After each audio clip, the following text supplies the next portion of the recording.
Chapter 9. Agnes the Progenitrix.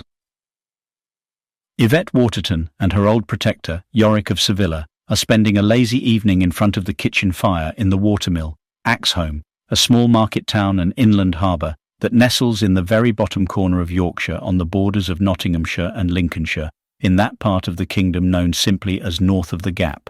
DN 106 HN. "Tell me about my mother again," I asked Yorick, and I watched as he looked at me, rolling his eyes in mock horror. "Again? Surely you know her story off by heart," he said, faking disdain. "Of course I do," I smiled at him. It was my sweet, angelic smile, which I saved for special occasions, like meeting nobility and when I wanted to get my own way. "I know it off by heart, but you tell it so well, and I need cheering up." Yorick studied the chessboard carefully. He concentrated on the Black Knight and then pronounced, "Knight to Mandarin 18. The pieces moved in answer. "Shit! Red captures Black Knight. Check. And game in 6 moves unless I do something." He tossed the Black Knight in his hand and studied me. "I will tell you the story's beginning again. How I met your great-grandmère." He then carefully packed his pipe before lighting it with a reed from the fire. He took his time to prepare himself for the tale. First, he sat up straight and then coughed lightly, clearing his throat before he began. "It was a pleasant spring day, and I was near the docks in the beautiful city of Cadiz. I was having an easy lunch with my friends. That is when I first saw her. She was the most beautiful woman I had ever seen, strange, dark, and exotic. She came from the New World, and I instantly loved her. She looked about 30 years of age or so, and yet—" Yorick paused, for he had never known great-grandmère's actual age. "She had eyes that looked like they had seen, well, all the beauty and all the evil in the world." He shook his skull slowly. "It was a wonderful time in España. The discovery of the land on the far side of the ocean, the New Worlds, had made it possible for even a poor man to become as rich as a marquess. And yet, they were evil times too. It was the time of the Great Inquisition, a time where every man's soul was under scrutiny and opened wide before the eyes of the gods." We were both silent for a few moments as we reflected, for we too now knew the Inquisitors here in the kingdom. She called me over to her, with a flick of her eyes, like some women can, and my comrades jeered at me as I crossed the floor of the cantina. He stopped and looked at me. I waved my hand, encouraging him to continue. She looked at me for a long time, smiling, studying, assessing my worth. Then she said, "How does your life reward you?" I was puzzled by this, for I was a poorly educated soul in those days. "Where are you bound for a young man?"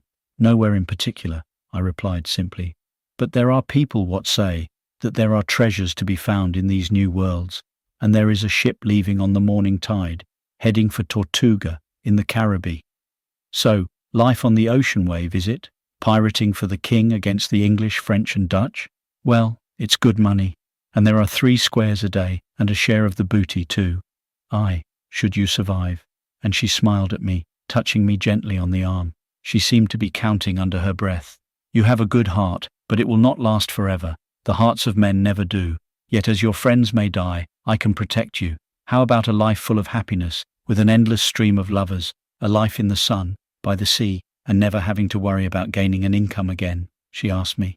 "This I will grant to you, if you will be in my service." She twiddled her fingers like someone making a cat's cradle, and then she kissed me. And I had never had such a kiss. It thrilled my very toes, and I felt my heart bursting with lust and desire. It was as if my very essence had been drawn through my soul and into hers. After a few magical moments, she told me, "I have a seed that needs to be cared for. It needs tending and nurturing, and most importantly of all, it needs to be kept safe. If you do this thing for me, if you take my seed to Tortuga and nurture it there, then—" Well, then she kissed me again. "Then I will give you all that you can desire, and an eternal life too. I will make you an immortal critter. You will be my seed's custodian, guardian, and defender.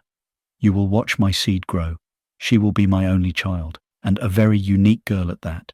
She will be no more trouble to you than you deserve, and you will be her protector, and that of her child too, until 10 and 3 generations have passed. Sail with the morning tide, and I will meet you again, in Tortuga. There we will travel further west, until the west becomes the east, and the sun fills our souls with cherry blossoms." And with a dazzling flash of sunlight, she was gone. And floating in the air, next to my stomach, was a seed pod, It was shaped like a great bean pod, only it was colored red and blue and yellow, and it seemed to glow, to pulse, and I felt an immediate need, a need to protect this thing, more than anything in the world. He stopped and smiled at me with his crooked jaw. He crossed to the hearth mantel and gently stroked the skull. He then selected a different pipe, one with a carved head of a Navajo Indian, from the rack and filled it from the tobacco bin. He returned to his rocking chair. I caught that seed up and placed it safely in my pouch, and that was how I met your first great-grandmare, Agnes the Progenitrix.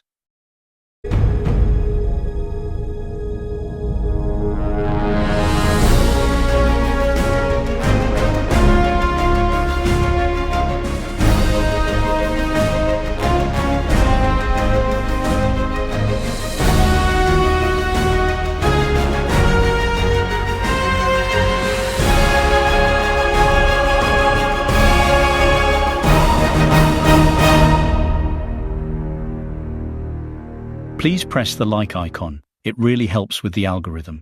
Click subscribe to be notified of further installments. You can find more information and other videos at mortalcritters.com. The Mortal Critters ebook is available at Amazon, and the paperbacks are available at all good bookstores.